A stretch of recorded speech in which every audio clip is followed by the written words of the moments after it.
Gentlemen, this matter I'm going to take up before the Port City matter because we have some people joining us online. The issue here is about the equitability in terms of local platform providers and foreign platform providers. This issue came up because we asked the question from the Finance Ministry with respect to the change or amendment of the VAT Act, where local software providers providing services to local consumers will henceforth be taxed at 18%. And the question was whether foreign platform owners providing services to local consumers would also be taxed at 18%. This question was raised and we sought the explanation from the Ministry of Finance and the Aegis Department. The Aegis Department told us that both entities, in this particular case we asked about Uber and PickMe, were making sort of exact tax payments. Subsequent to media attention to this matter,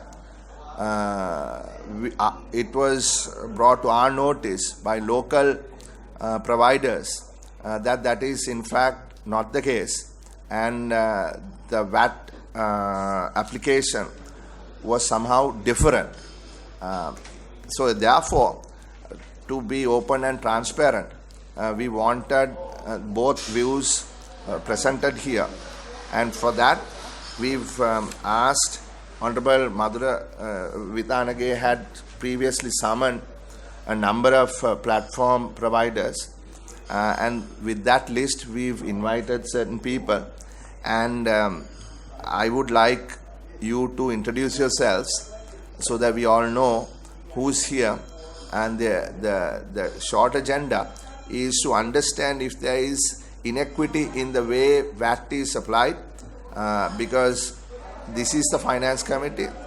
All laws under the Constitution of this country has to, if it deals with any collection of revenue or imposition of tax, must clear this committee and then go to the chamber of parliament for a vote. So therefore we think it is incumbent upon us to seek views of everyone and provide a note to the Minister of Finance.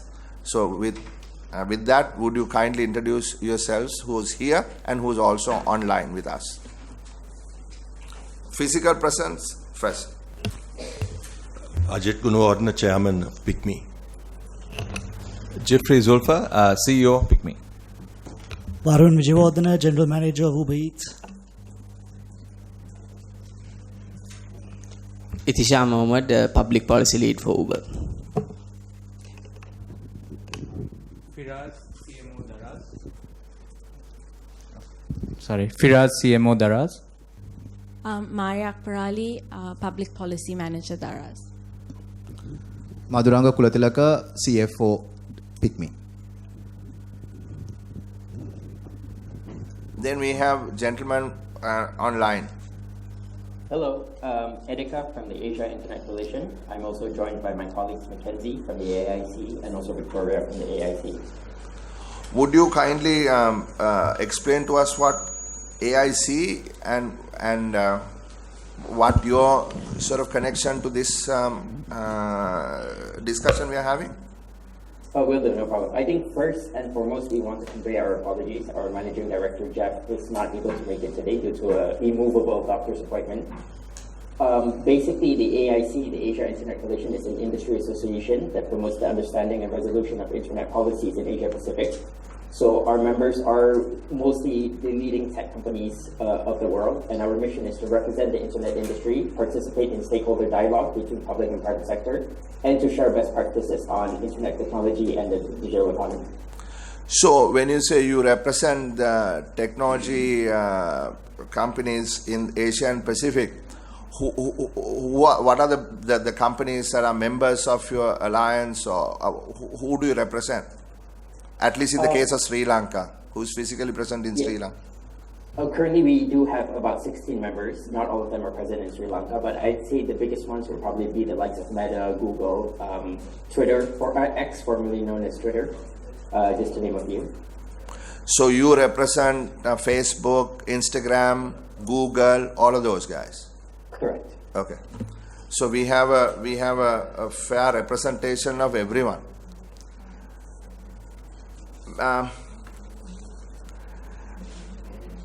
Now I laid out the context. Who wants to go first? I can kick off. I think just to first thank you very much, sir, for having us and having us here to listen to our submissions. I want at the outset to state that this is not a Uber versus Pick Me fight or any such thing of that nature. We are all on the same page, in my view. This is more to do with policy for the government to take cognizance of, in terms of ensuring that the digital services industry in this country, the digital and software services in this country, can continue to grow and be vibrant. The situation that arises up to now, most of the software services and digital services that have been locally born have operated under the tax exemption, the VAT exemption that has been made, that was made available, which will now be taken away with this new VAT Act. We are not, I can assure you from our perspective, and others in the industry, FITIS and SLASCOM, we are not asking for exemptions. We don't believe it is right for us to come here and ask for exemptions, and that is not the way to go. All we are saying is we want a hyper-competitive environment on a level playing field, and so that everybody can compete in this market, be it a digital multinational or a local player and so on. The current VAT Act captures only companies that have a business presence, a physical business presence in Sri Lanka. So it does not capture in terms of any service that is provided offshore, that emanates from offshore but is activated here. Because those entities under the Act, they're acting perfectly legally. Let me again be clear. They're not doing anything illegal. They're acting they are completely compliant with the laws of the land. They are just not captured. There's a lacuna in the law which has to be addressed. And if it is addressed, it will ensure the level playing field. It will ensure greater revenue for the government. It will ensure a very competitive environment, which is all going to be positive for Sri Lanka going forward. And it's really important, in my view, that this is addressed now. So again, I'm talking at a very high policy level. I'm not talking pick me and somebody else. It is essentially that the removal of the exemption and us operating under this exemption will create an uneven playing field. The issue in terms of that court action that we were trying to take was to create sort of awareness that we pulled out of that, not because we agree with the position, but because that is it was moving in a direction that it will be a matter that we have to argue with the Inland Revenue. Inland Revenue may or may not agree with our position that we are exempt, that we have acted under the exemption. But that's a separate issue, so we will leave that out. We are saying this particular act, when it comes into force, will create an uneven playing field and will actually be not very good for the Thank you, Mr. Gunawardena. I mean, everybody who needs to be here are here. I mean, the tax advisor is here, the deputy secretary is here, Indian Revenue is here. Now, before we go to the next, before I come to the ministry, I want to get the views of the industry. So, if you don't mind, Uber is represented by Mr. Vijayawardena and Mr. Mohammed. which one would like to answer this particular question? Now the question is, what Mr. Gunawardena is saying is, look, they have to pay VAT because from 1st of January the exemption goes away, right? How does it apply to you, and how are you registered, or are you registered to pay VAT in Sri Lanka, in this jurisdiction? Yes, Mr. D'Silva, we are registered to pay VAT in this jurisdiction. I think in terms of our ongoing compliance, we are certainly compliant with the laws as they stand to date, and I think certainly from Uber's perspective, as tax laws continue, if and when they continue to evolve, Uber's view is to reassess the situation and but we will remain compliant moving forward as well. No, I don't think anyone said you're not compliant. You know, the issue is there a way in which VAT is calculated? Is it the same for both companies? That is the question that I'm asking. Whether you can you respond to that? I suppose from a business model perspective, the way we are structured, I suppose we're happy to take you through what that structure looks like, either via written response or a very detailed discussion on our structure. It's a fairly sensitive topic that I'm not entirely comfortable sharing in this forum, but more than happy to talk through that in a more confidential forum. Listen, there is nothing. This is the government of Sri Lanka. Let me remind you. Right? We just need the questions answered. Right? So what I'm asking is, how do you calculate the VAT that is due to the government of Sri Lanka? This question cannot be avoided. So at the moment, how we pay our VAT is we provide marketing and support services to Uber. Can you put that mic on, please? Yeah, because others can't hear, because we have people online. Yeah, can you hear me now? Yes, Hello? please. Thank you. The current structure, we provide marketing and support services to Uber BV in the Netherlands, and we charge a cost for said service, which we pay VAT to the government of Sri Lanka. So my question is, do you now, after 1 Jan, right, after 1 Jan, answer me this question, tax department. After 1 Jan, how will you apply VAT on ride sharing platforms? Ms. Pereira, could you answer that question? Sir, I want to get two things clear. Now, what is the supply these entities provide? So that depend on the nature of the supply. Now, I don't know under which item of the exemption list they have claimed the exemption. So whether they are under the supply of software, whether they are under the supply of IT-enabled services.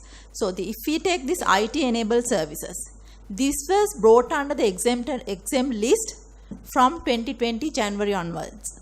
So until then, for throughout the past 18 years, this was not exempted service. And it is coming under the service category. Software, of course, exempt. But I don't know whether these entities are coming under supply of software category, because we know that they are providing some kind of intermediary services, because to understand as a common general person now. No, you can't say you don't know, no. You are the tax advisor to this government. Yes, sir. So how do you, I mean, what is the service provided by a ride-hailing, ride-share company? What is the service?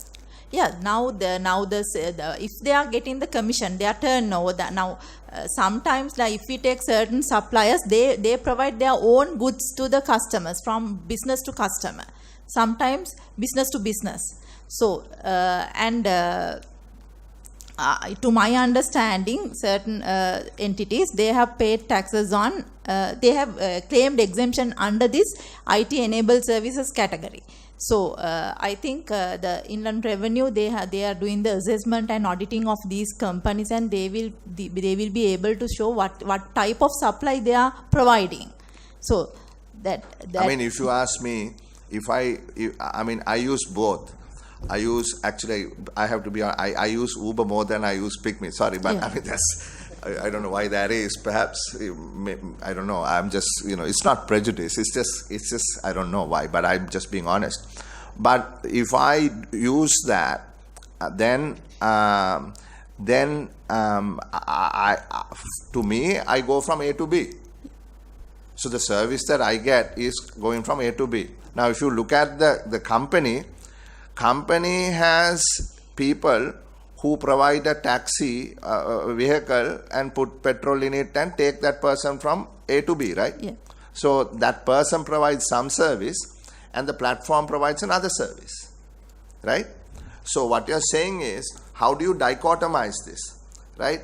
For VAT purposes, is the person providing the vehicle and the petrol liable to pay VAT on his or her income, and the platform services provider liable to pay VAT on the platform he provides or she provides to the driver? both Mean both are liable. both are liable.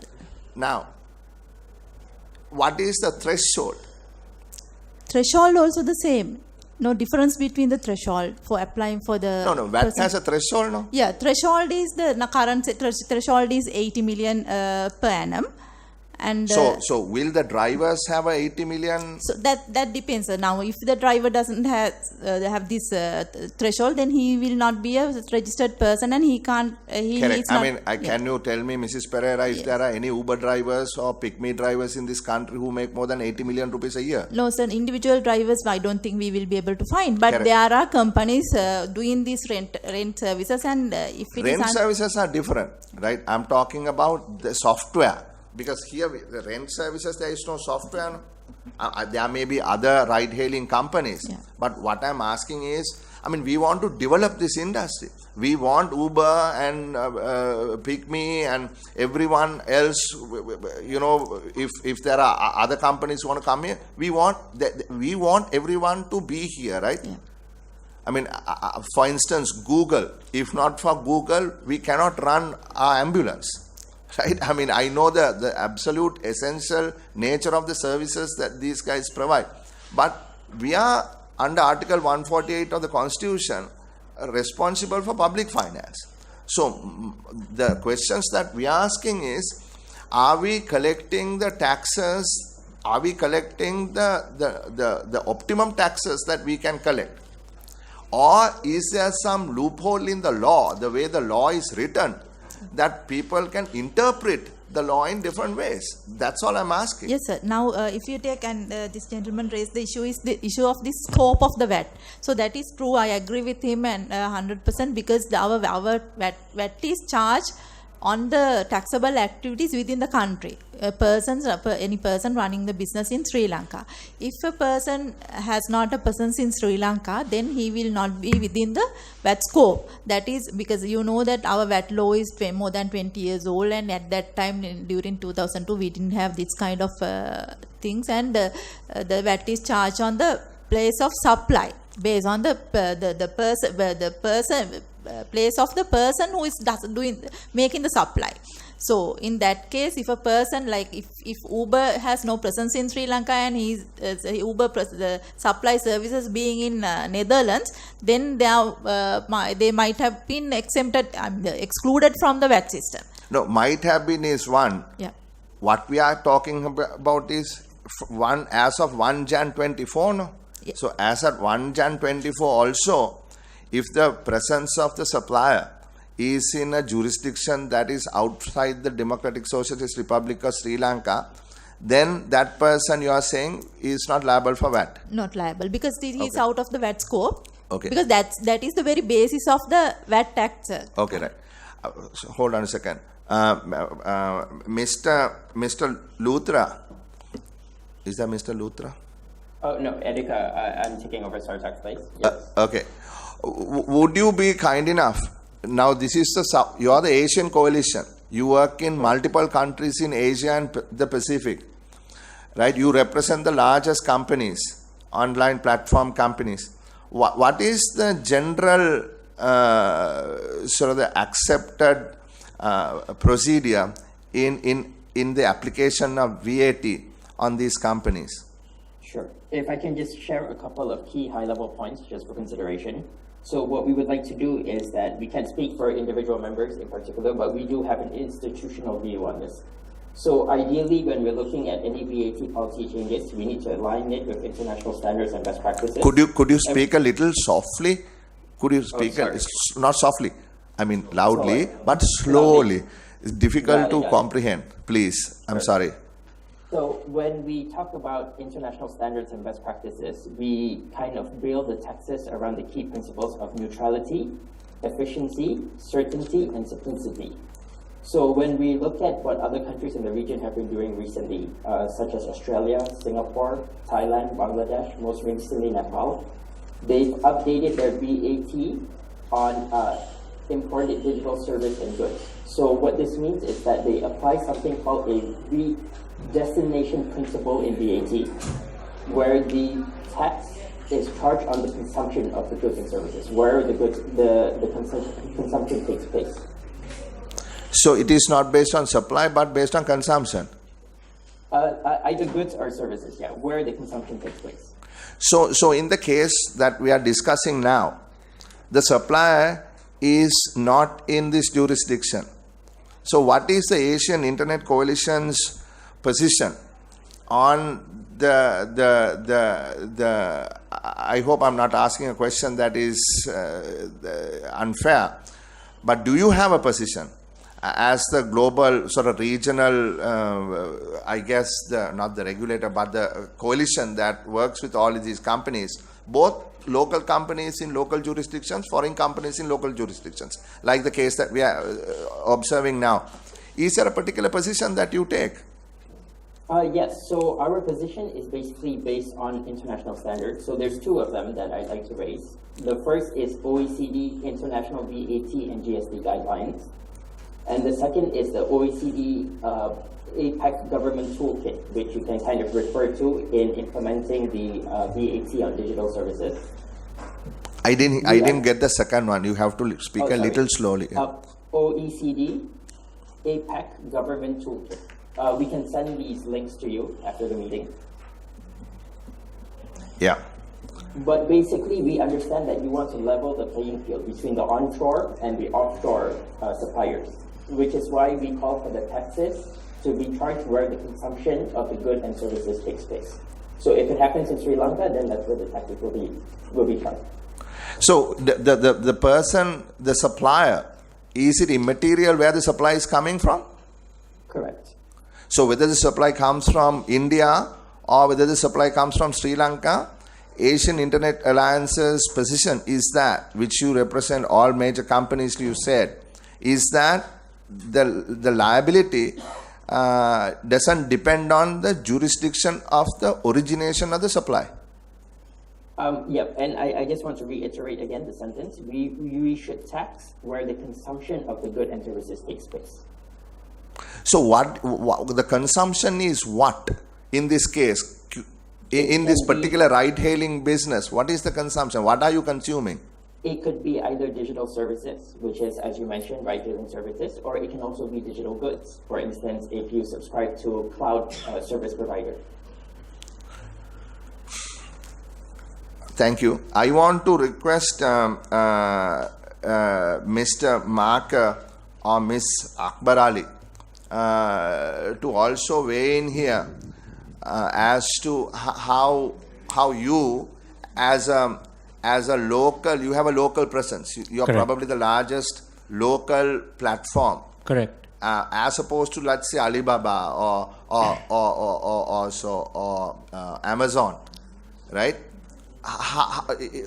Can you just weigh in on the discussion here? Sure. So, as far as Daraz is concerned, so like you said, Minister, we are 100% local. So, when even revenue generation or consumption is considered, for us right now it's local. But the question you're also asking is, how do foreign players that are playing here then impact us in terms of the benefits or the differences here, right? So our view is overall, as we stand, we are not seeing a huge impact on a one-to-one basis.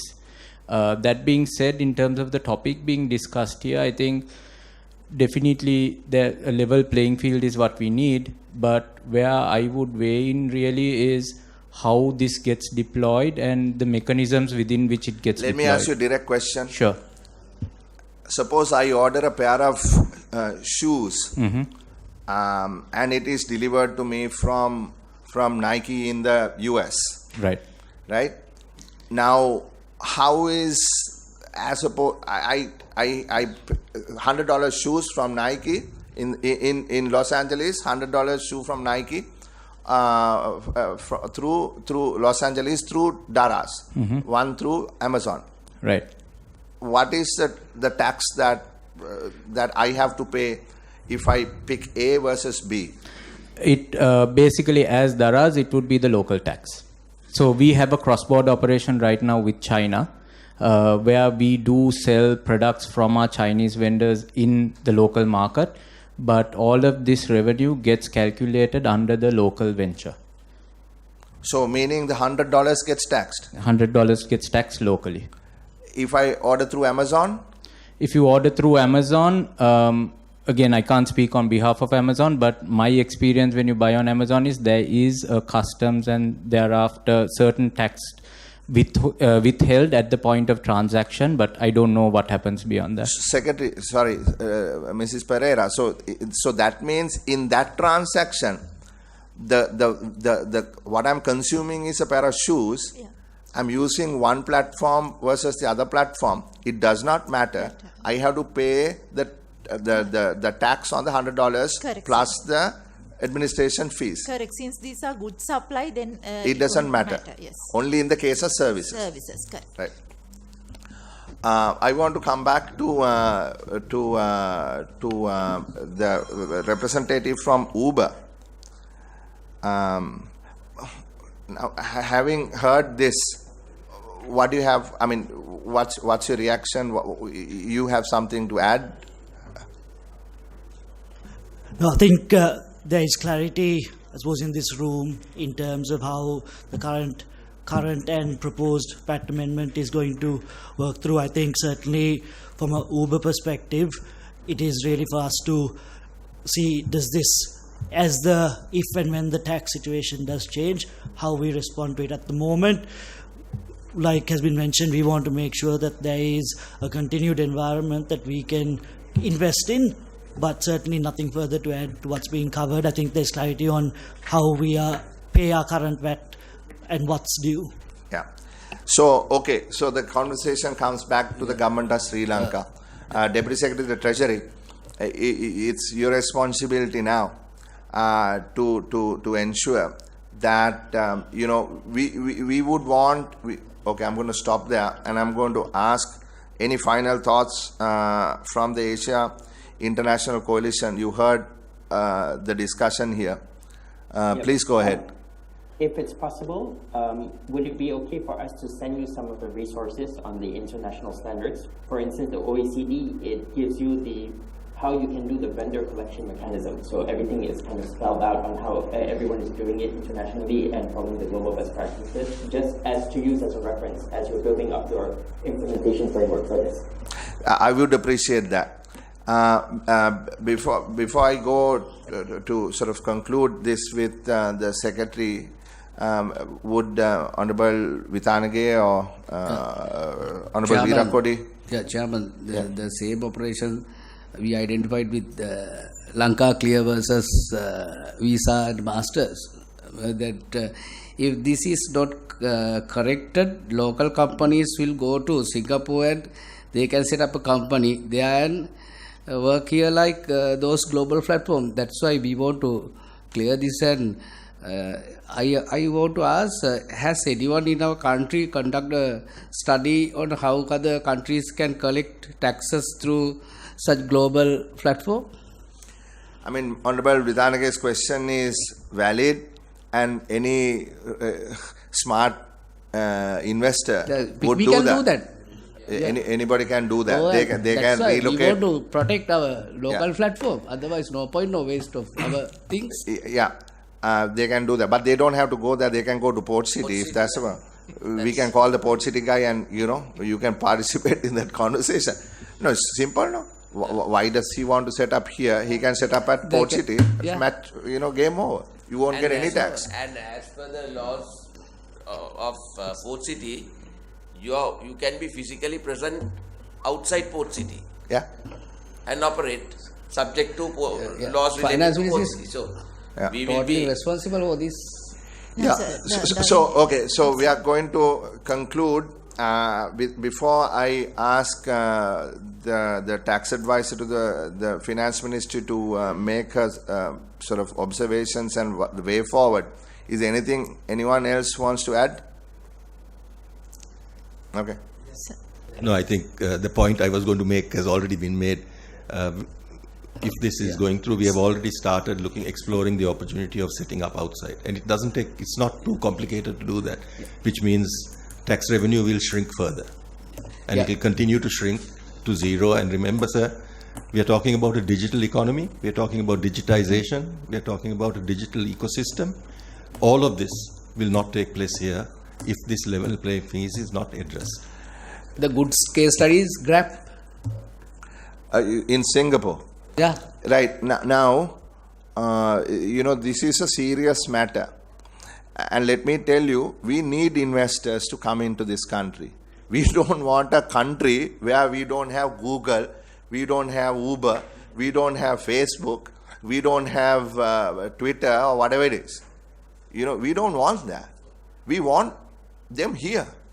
But at the same time, we don't want to discriminate, pick me or any other local company that is trying to create value in this country. Especially Honorable Chairman, the startups we want to protect. We want to protect the startups. When I say protect the startups, I don't want to use the word protect. It's a bad word to use. We want to encourage and promote. Promote the startups. Right? So, please. As it is also now, there are issues with PickMe and Uber in the regions. Like you take the case of taxi drivers. You must allow them to get organized regionally and compete with you all, rather than fighting physically. So they will not be able to think of any other way. So let us. It's better if you can appoint a subcommittee of. Yeah. So this is what I'm going to do. I think this was a very useful, rich discussion, and I think a lot of clarity now we have. I would like to make sure that we as this committee are able to officially forward to the Minister of Finance our observations and recommendations. And that I would like to have, it is not normally the case to get stakeholders to agree on something. What normally happens is the government in whichever country you operate will come in with a particular law and tell you, look, you better follow it or do whatever. But I think we need to think outside the box. I think we need stakeholder commitment. I think we need stakeholder involvement. I think we need stakeholder support. If we want to grow this country, if we want to build a digital economy, we want both the Pygmies and Ubers to be playing in this game, right? So it would be extraordinarily fantastic if we are able to all agree, right? What do we do? And so before I give my own directive, I want the last word from the tax advisor, what her thinking is and how we could proceed. Yes, because sir. Note, this tax amendment is coming to Parliament on Sunday. We have like 3 days. Sir, thank you for giving me this last chance to explain things. But now Actually, we have identified this this defect in the VAT law because we need a complete overhaul of the VAT laws in the country because as we all know, it is more than 20 years old now. So the business transactions models, everything has been has now been changed. So we have to make changes into the law simultaneously. So with in parallel to the removal of SWAT, the complete overhaul of the VAT Act to be done. So this destination principle, we have identified it as to be introduced to the, instead of charging on the place of supply, charging VAT on the place of consumption of service or goods, it would be the ideal, maybe for in this era. So we will have a new law. It will take some time. I think we have been discussed among ourselves, and we have targeted with the removal of SWAT and other changes in the system. This principle, the VAT law will be shifted from this the supply place of supply to the destination principle. With that, I'm going to make a request that you can take right to the Honorable Minister of Finance. It is going to take time, right? Don't mess it up now, right? Don't change the law without having a acceptable law. I don't want local software companies to leave on 1st of January and set up in Dubai, Singapore, or elsewhere. As a lawmaker, as a person representing the people of this nation, I want those people to stay. It's not just me. I'm speaking on behalf of all of us. So why don't you suspend this particular piece of legislation, the amendment? I mean, you can certainly explain to the IMF or whoever it is. It is not possible. I don't think, sir, that I don't think it is possible now, sir, because now the majority of exemption we have taken out, sir. So yeah, but then you're clearly, you accept that there is a defect in the law. So that is with the imposition, charging, sir, not with the exemption list, sir. No, nobody's asking for exemption. No.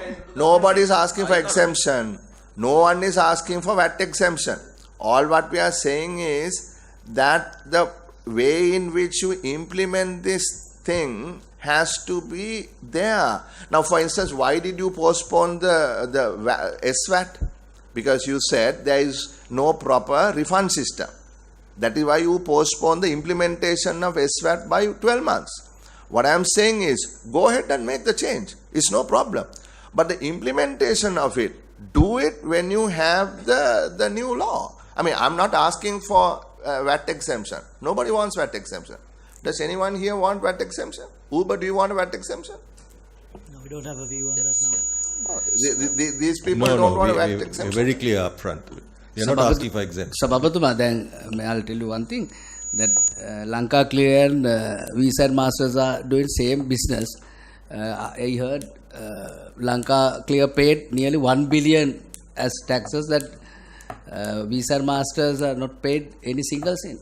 Yeah, Lanka Clear, I think, needs to be more democratic. You know, it's held by a small group of people, and that's another discussion. No, but the thing is the thing is the way in which this is implemented. මට දැනගන්න කැමතියි දැන් පික්මී කොච්චරක් tax ගෙවලා තියෙනවද Uber tax කොච්චර ගෙවලා තියෙනවද කියලා ඒක මෙතන අහන එක නෑ නේ මම කියන්නේ ගෙවලා තියෙනවනේ ඒක අපිට මේ පාර්ලිමේන්තු එක විදිහට අපිට එහෙම රිපෝට් එකක් හදලා දෙන්න කියන්න ඉන්ලන්ඩ් රෙවෙනියු එකට නෑ ඒකට වඩා ගරු ඇමතුමා ඔබතුමා නීතිඥයෙක් හැටියට මං හිතන්නේ අපි එකින් එක යන එක it is called ad hominem. I don't want to be ad hominem. නෑ මම කියන්නේ එහෙම නෙමෙයි දැන් අපි ඒක එච්චර ඩීටේල් එකට යන්න නෙමෙයි මම කියන්නේ අපේ පාර්ලිමේන්තු members වලට දැන ගැනීම පිණිස එහෙම මම එතනට යන්න කැමති නෑ ගරු වන්දිතුමා නෑ මොකද දැන් එහෙම කියන්නේ හේතුව දැන් රටේ මහ ජනතාව දැනගන්නත් ඕනනේ මේ කාරණාව.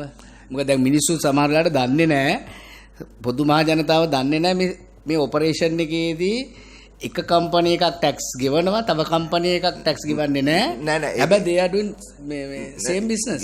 No. The issue is not with Uber or with PickMe. No, I'm not going to criticize so what I'm company. saying, everybody is legally doing exactly what they are supposed to do. There is no issue. The only issue is coming from January of next year. So that is because of the exemption being removed on local software companies. That's the issue, no?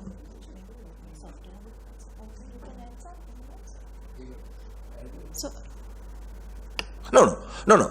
The issue comes, Mrs. Pereira, when the amendment. do these entities falling under the category of supplying software? So that is not what I am saying, Yes, right? sir. That is up to you, Yes, sir. right? So if it is supply of software, then it has to be taxed under supply of software. Yes. If it is supply of person going from A to B, then it has to be taxed on person being taken from A to B.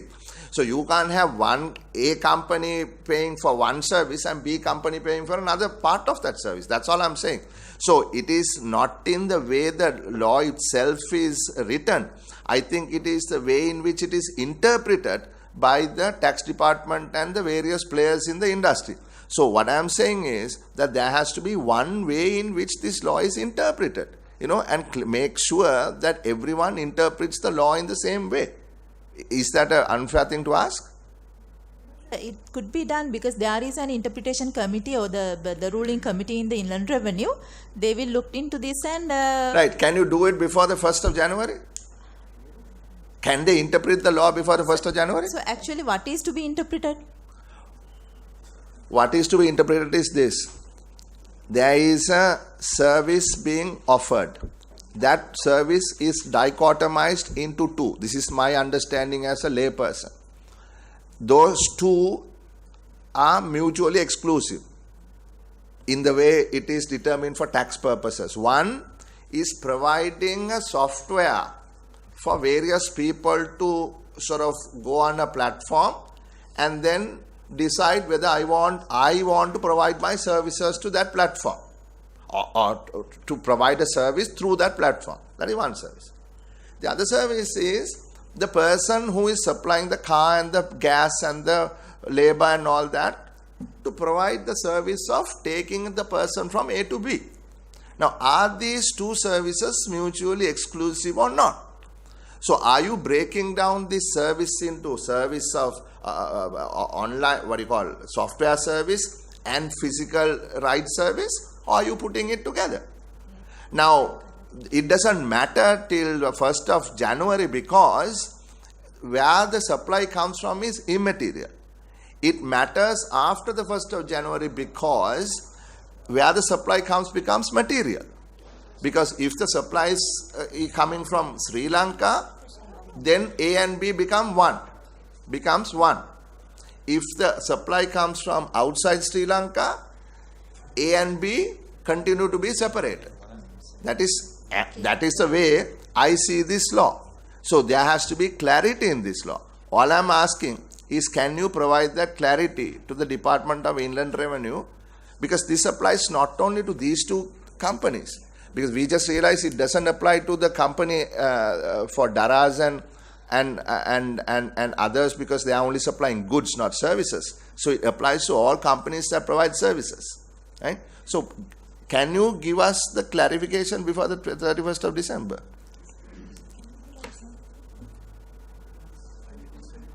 AG's department is here. Can you give the clarification? So actually the issue is not very clear. We have to study this file, the respective file, and see the actual transactions there. So we'll study the transactions of this. Okay, I'm sorry. I'm going to ask Mr. Luthra or the Internet Alliance Coalition one last time.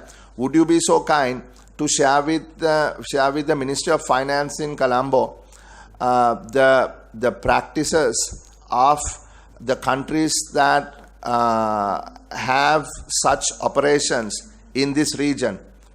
Every country in this region, every Asia Pacific country that you represent, country A, country B, country C, you know the question, and how each country applies the law, how each country interprets this law, and so that that can be information that is relevant for our officers to finally make a determination. Thank you. Absolutely. We'll give you country by country of the VATs that have recently been amended, and we will also give you the OECD toolkits and best practices. Right. I will connect you to them. When I want to finish this before the 31st of December. It doesn't take that long. Today is only the 5th or 6th.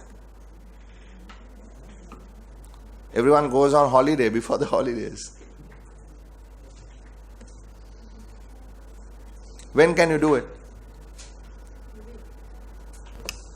You will send it to us, no, sir? Clearly. Today. Can you send that to us today, or do you need time? Asian Internet Coalition. How long do you need to send it to us? For the OECD stuff, we can send it by today, no problem. For the country by country, we will do a bit of a summary, so we may need a few days for that. Today is Thursday. Monday? Yep, we can do it by Monday. Monday. Thank you very much. They will send us. We can send the OECD by today. No problem. OECD they'll send today. By Monday they will send the rest of it. By next, we finish on Wednesday. That's the problem.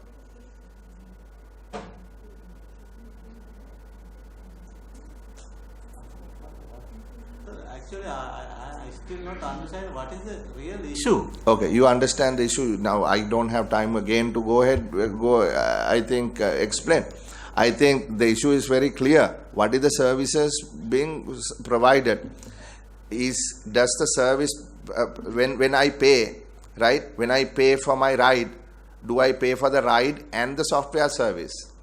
Or do I separate the ride to this person's, the platform, or to that person? So this person doesn't have to pay VAT because he falls below the 80 million threshold. This person has to pay VAT because he is above the 80 million threshold. That's it. It's very simple to me. So they'll share it with you. How long do you need? I'm asking for the last time. How long do you need to come back to us on this interpretation?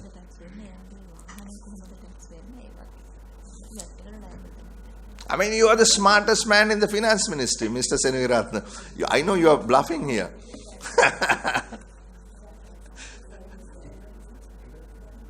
Port City.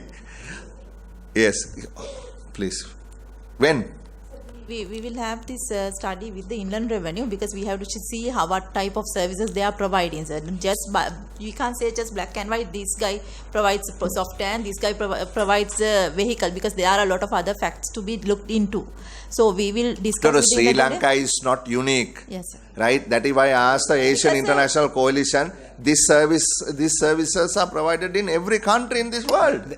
So we are not some unique country. How other countries collect anyway, best we practices. Have to study and let you know. Of course, you have to study. So how long do you need?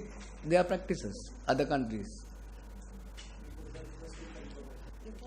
First get the information. Information will come on Monday. Before 31st? Agreed. Sir, just 1 second, sir, if I don't mind. This is not a pick me Uber thing. This is much bigger. It is not. It's Please much don't. bigger. No. Please Much don't. This bigger. has nothing to. This is just an example of a problem that we want to resolve. You know, they were kind enough. I thank. I'm going to conclude now.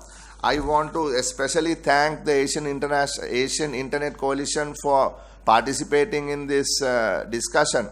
You helped us understand the issue from a regional context. I want to thank you and your colleague for joining. Thank you very much. We want to thank Mr. Jeffrey Sulva, Mr. Madhuranga Kula Tilaka, and Mr. Ajit Gunawardena from PICMI. We want to thank Mr. Itisham Mohammed and Mr. Varun Vijayawardena from Uber Eats. We want to thank Ms. Maria Akbar Ali and Mr. Firaz Maka from Daraz. I think this was an extremely productive discussion, and we hope that before the 31st of December that there will be clarity, so that all you gentlemen, ladies and gentlemen, can you know exactly what is due, what is not due. It is up to the government to decide whether they want to add the services or separate the services. That's not my business, right? That is a policy decision that has to be taken by the government. So I think the government needs to think about more than just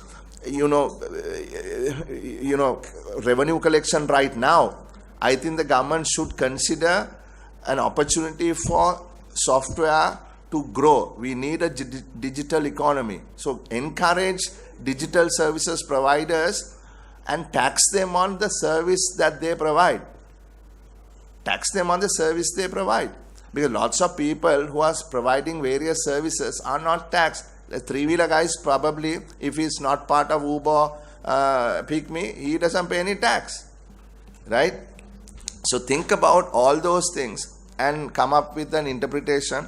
As you said, before the 31st of December, this meeting is adjourned for that, for this component. I'm really sorry because you have to stay a little longer. I wanted to take it because of the national importance it has. So we will have to explain to those people outside. Yes, I closed it. Go ahead.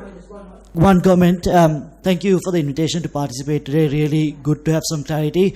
I think the one request from Uber is that we are more than happy to participate in ongoing dialogue as this takes shape, right? And I think hit the nail on the head where ongoing dialogue is really important to shape the laws. And so we are more than open to participating in this conversation. This is the way that we should, I believe, perhaps you agree, perhaps you don't, but I believe this is the way to move forward.